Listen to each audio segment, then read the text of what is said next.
Hello and welcome to another daily devotion from Hope Lutheran Church.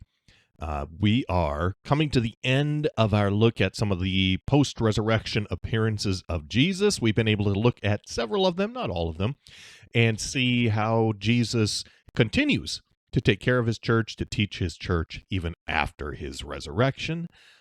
Today we're going to finish up our look at that. And so if you have an idea of what you would like to hear next, let me know. Otherwise, I think we might just go back to where we left off in Genesis. But if you have some things you'd like to hear about, let me know, and I can possibly cover some of those.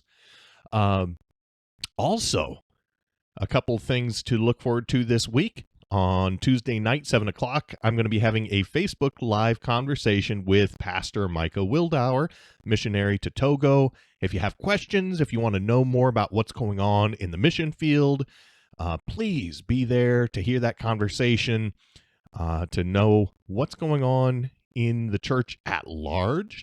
And then on Wednesday at noon, I'm going to be having a conversation with my older brother, Seth. We're going to be doing kind of a Bible study conversation looking at Psalm 23.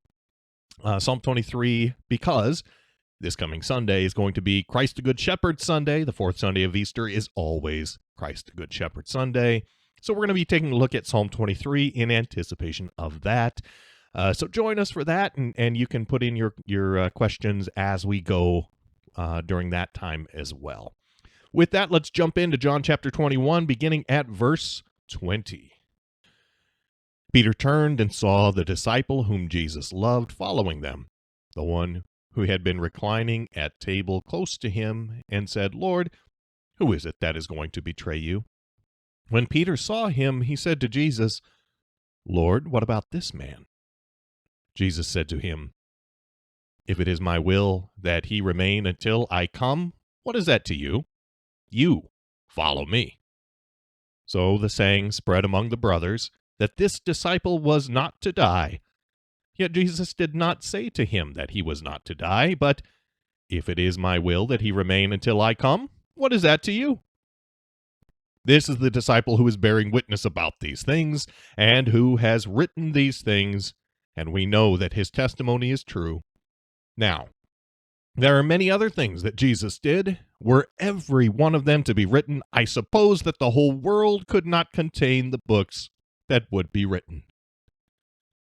So, Peter, having been told kind of in an enigmatic way by Jesus about how he was to die, inquires about John. Remember, at the end of last reading, we heard Jesus say these kind of strange sounding words. He tells Peter, feed my sheep, and then he says, "Truly, truly, I say to you, when you were young, you used to dress yourself and walk wherever you wanted, but when you are old, you will stretch out your hands, and another will dress you and carry you where you do not want to go." And it says, "This he said to show by what kind of death he was to glorify God." Now, according to tradition, handed down to us, Peter died by crucifixion, but he was crucified upside down. See, he did not count himself worthy to be crucified in the same way his Lord was crucified. So when the sentence of death came, that he was to die by crucifixion, he said, "Crucify me upside down." So that's what Jesus was saying. His hands would be stretched out by others. He would be, dressed by others. So he's speaking about the death of Peter, but he was going to die in service to his Lord. Now, I think for many of us as Christians, our great fear is not actually that we would have to die for our Lord. Our great fear is that if we do die, what happens to our loved ones? As if we can take care of them, but if we're not there, well, how in the world would God take care of them then? God doesn't actually need us to take care of them. He's got it. And Jesus kind of gives that subtle reminder here to Peter. Peter's kind of worried about John. He says, "Okay, well, if I'm to die, I'm to die, but what about him? What about my friend? What's going to happen to him?" And Jesus says, "If I wanted him to live until I come back, well, then he will." And so some people took that in the wrong way, and they said, "Oh, so John's not going to die until Jesus returns. Well, that's not what he said, and John clarifies that here. But if Jesus wanted him to remain, he would.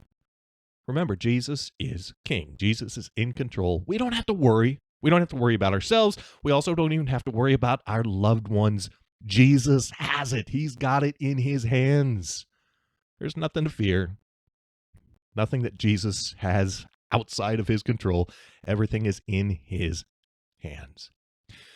Now, John just closes this up by speaking about how there's no way he could have recorded everything Jesus did. If he wanted to do that, it would fill the whole world with books. But John gives us what we need to know. There's so much we don't know, but there's more than enough that we do know. And John gives us, as he told us previously, he gives us that which we can know so that we can believe that Jesus is the Christ, the Son of God, and that by believing, we can have life in his name. All right, so that concludes our look at the post-resurrection appearances of Jesus, at least looking at some of them. And if you have ideas, let me know. Otherwise, we will probably get back to Genesis beginning tomorrow. God's blessings. Have a wonderful week.